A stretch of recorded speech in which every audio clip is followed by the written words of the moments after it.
जब दो लोग शुरू में किसी रिलेशनशिप में आते हैं तो उनमें बहुत ज़्यादा love, excitement, romance, kissing, hugging सब कुछ चलता है।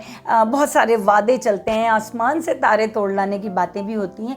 लेकिन क्या आपको लगता है कि किसी भी रिश्ते की जो लॉन्जिविटी होती है वो इन चीज़ों पे डिपेंड करती है, या रिश्ते को निभाने के लिए कुछ और ही स्किल्स की ज़रूरत होती है? तो मैंने अभी एक कहावत पढ़ी थी, तो मैंने सोचा चलिए वो आप लोगों के साथ शेयर करती हूँ। किसी इंग्लिश राइटर ने लिखा है, मुझे नाम याद नहीं है, लेकिन उन्होंने कहा है kissing don't last but cookery do.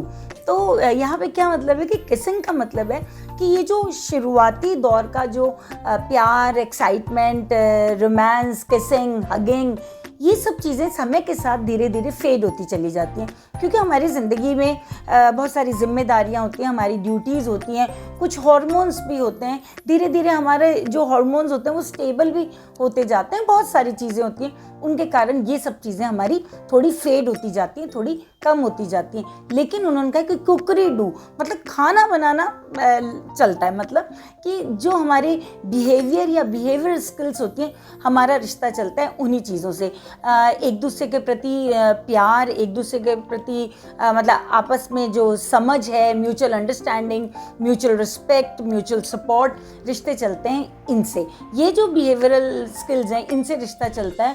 अक्सर मैंने 55 प्लस में मैंने कपल्स को देखा है कि ऐसे कह देते हैं कि हमारी शादी में वो बात नहीं रही, वो रोमांस नहीं रहा।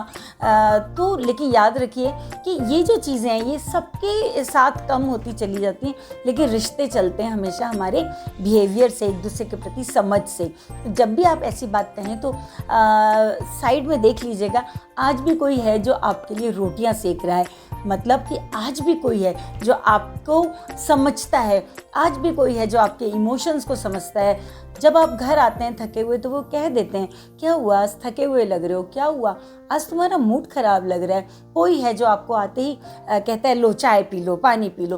कोई है जो रात को उठकर आपको दवाई दे देता है, एक खांसी में उठ जाता है। कोई है जो आपकी छोटी छोटी ज़रूरतों को समझता है। कोई है जो कभी कभी आपको डांट देता है, लेकिन उसमें बहुत सारा अफेक्शन होता है, प्यार होता है। तो बस फ्रेंड्स याद रखिए कि ये love, romance, kissing, hugging, sex, ये हर रिलेशनशिप में धीरे धीरे फेड होते जाते हैं, लेकिन रिश्ते हमेशा चलते हैं हमारे आपसी understanding, mutual respect, mutual support and mutual understanding से। तो उस पर ध्यान दीजिए, रिश्ते में गर्माहट अपने आप आ जाएगी।